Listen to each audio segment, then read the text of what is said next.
Smart city योजना बंद होने के बाद भी जो रजिस्ट्री है उसके लिए 2% अतिरिक्त शुल्क लिया जाना और स्टाम्प ड्यूटी के लिए राहत के विषय को लेकर आज मध्य प्रदेश सरकार को ज्ञापन सौंपने के लिए यहाँ पर कांग्रेस आई हुई है। हम सीधे यहाँ पर नगर अध्यक्ष चिंटू चौकसे जी से बात करते हैं और उनसे जानते हैं कि आप यहाँ पर जो स्मार्ट सिटी प्रोजेक्ट है वो बंद हो गया है, उसके बावजूद भी जो रजिस्ट्री के लिए जो शुल्क लिया जा रहा है उस पर आप लोग यहाँ पर आए, क्या कहेंगे? जी, आज हम हमारे कांग्रेस पार्टी के वरिष्ठ नेता और वरिष्ठ अधिवक्ता प्रमोद द्विवेदी जी, हमारे सेवा दल के सम्मानीय अध्यक्ष मुकेश यादव जी के नेतृत्व में रजिस्ट्रार कार्यालय में रजिस्ट्रार महोदया से मुलाकात करी और उनसे आग्रह करा और मुख्यमंत्री जी के नाम उनको ज्ञापन दिया कि जिस तरीके से केंद्र सरकार की योजना आई स्मार्ट सिटी योजना और 2% की स्टैम्प ड्यूटी अलग से सरकार ने लगाई, मुझे लगता है कि ये जजिया कर टाइप से कर था कि एक पर्टिकुलर एरिया को डेवलप करने के लिए और केंद्र सरकार अपनी वाहवाही करने के लिए एक बिला वजह का कर पूरे शहर पे थोपा था।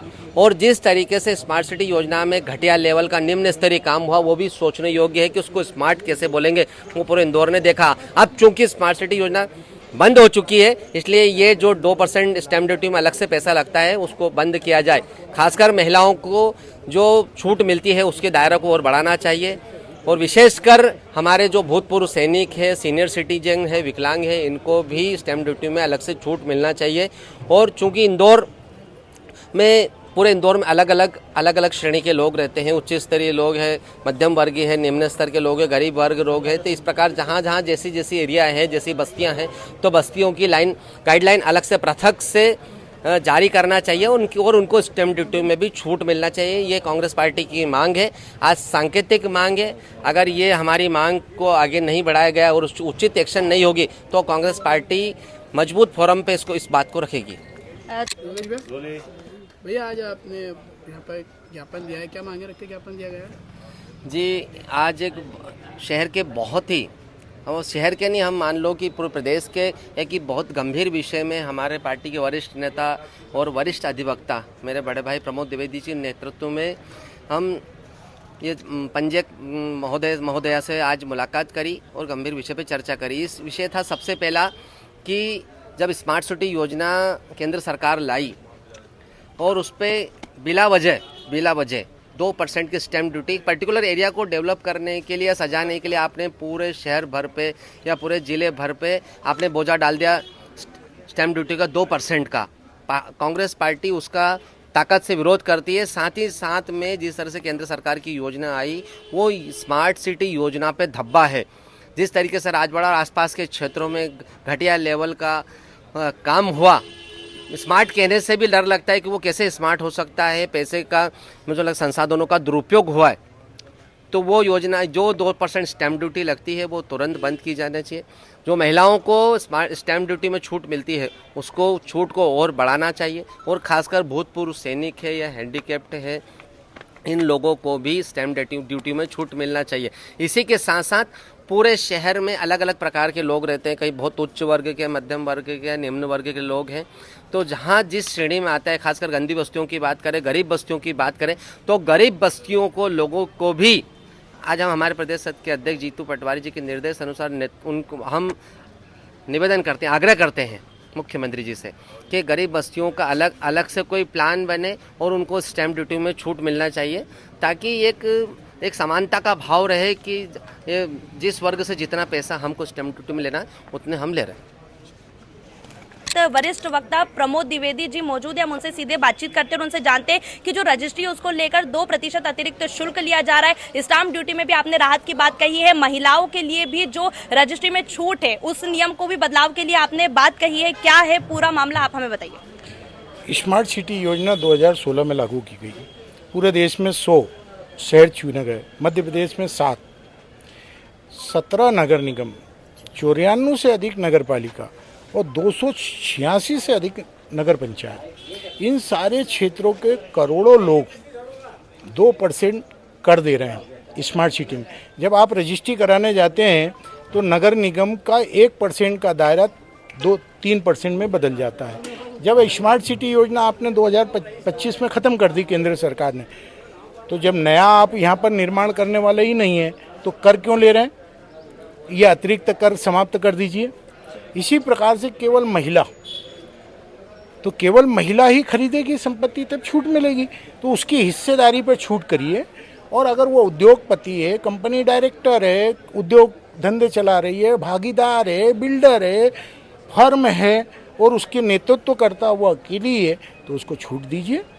इसी प्रकार से गंदी बस्ती, मध्य प्रदेश में गंदी बस्ती निर्मूलन अधिनियम का कानून लगाया गया था 1976 में। इसमें 400 स्क्वायर फीट तक का प्लाट अगर आपका है तो उस पर आधी ही स्टाम्प ड्यूटी लगेगी। आपके पास सूची नहीं है तो नगर निगम से सूची मंगा लीजिए और उस सूची को संपदा में लोड कर दीजिए ताकि सभी को जानकारी हो जाए और उसकी छूट का फायदा हो। दिव्यांग व्यक्ति, सैनिक और सीनियर सिटीजन, ये धरोहर हैं समाज की, इनको भी स्टाम्प ड्यूटी में छूट का प्रावधान हो। कांग्रेस ने इस प्रकार के मुद्दे जो सकारात्मक राजनीति के प्रतीक होते हैं परंतु जनता की आवाज़ बनते हैं, हमने इसलिए ये उठाए हैं। चूँकि महिला दिवस के दिन छुट्टी थी, अन्यथा महिला दिवस के ही दिन ये ज्ञापन महिलाओं की छूट को लेकर के हम सरकार का चेहरा दिखाते और सरकार का चेहरा स्मार्ट सिटी के रूप में भी दिखा रहे हैं कि बजट आपने पेश किया लेकिन स्टाम्प ड्यूटी जो 2% है वो आपने समाप्त नहीं की। अभी आपने यहाँ पर सांकेतिक रूप से ज्ञापन सौंपा है। अगर मध्य प्रदेश सरकार आपकी बात नहीं मानेगी तो कांग्रेस का और आगे क्या कदम होगा? शहर अध्यक्ष जी ने जो आपको जानकारी दी है वो चूँकि उनके नेतृत्व में ही हम लोग बैठक करके इस बात पे करेंगे। लेकिन ये मामला अब जनता का मामला भी हो चुका है। आज जो हमने मांग की है, हमारे पास जनता का जो फीडबैक आ रहा है वो सकारात्मक आ रहा है। इसे हम एक मुहिम के रूप में घर घर से चालू कर देंगे।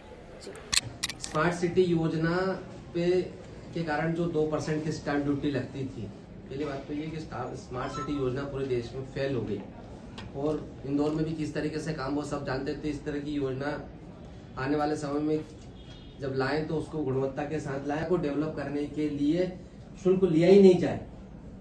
और जिस तरीके दोनों तीनों विषय हैं, कांग्रेस पार्टी इनको गंभीर मानती है, जनहित के मुद्दे मानती है और हमारा आग्रह है कि आप मुख्यमंत्री जी तक हमारी बात पहुंचाएं। अभी ये प्रारंभिक रूप से हम आपको प्रतिवेदन दे रहे हैं। अगर हमारी बात पे मजबूती से ध्यान नहीं दिया गया तो निश्चित रूप से कांग्रेस पार्टी इसको एक अलग फोरम पे उठाएगी और चाहेगी कि सरकार इस पे ध्यान देवे और हम लोग मजबूर कर देंगे कि ध्यान देना पड़ेगा। तक जाना चाहिए। दो चीज़ आपको पता है कि 2016 में इसको 3% किया गया। उसमें ये दिया गया है कि स्मार्ट सिटी योजना के अंतर्गत मार्च में स्मार्ट सिटी योजना समाप्त कर दी है।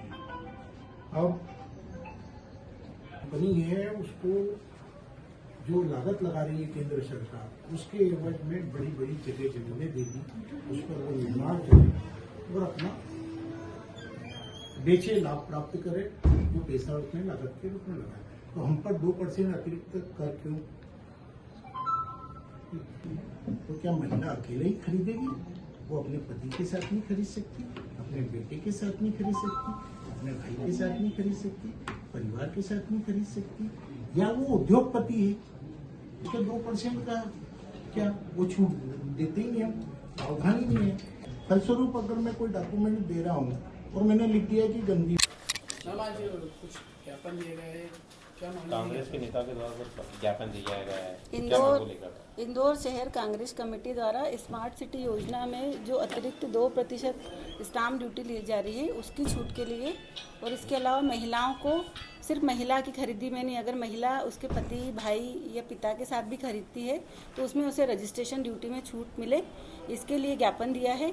इसके अलावा जो सैनिक रिटायर हो जाते हैं, दिव्यांग हो जाते हैं, उनके लिए और गंदी बस्तियां हैं जो शहर की, उसके लिए सरकार अतिरिक्त स्टाम्प ड्यूटी की छूट का प्रावधान करे, इसके लिए ज्ञापन दिया गया है।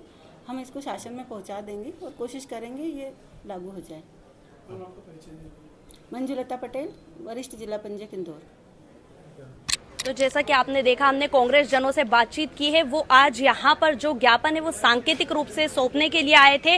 जो अतिरिक्त रजिस्ट्री का जो शुल्क लिया जा रहा है 2%, उसको लेकर, और जो स्टाम्प ड्यूटी है उसमें राहत की बात को लेकर, महिलाओं को जो रजिस्ट्री में छूट मिली है उसको लेकर, और सैनिकों और दिव्यांगों को लेकर भी, इन सभी मुद्दों को लेकर वो आज यहाँ पर कलेक्टर पर आए हुए हैं। उन्हें सांकेतिक रूप से ज्ञापन दिया है। उनका कहना है कि अगर उनकी बातें नहीं मानी गई तो आगे और बड़ा कदम होगा। अब देखना यहाँ होगा कि मध्य प्रदेश सरकार उनके इस पूरे ही मामले को लेकर जो जनता का मुद्दा है उनके द्वारा उठाया गया, अगर उनकी बातें नहीं मानी गई तो उनका आंदोलन बड़ा होगा। अब देखना यह होगा कि सरकार उनकी बातें मानती है या नहीं मानती है, क्या निर्णय होगा वो सरकार का है।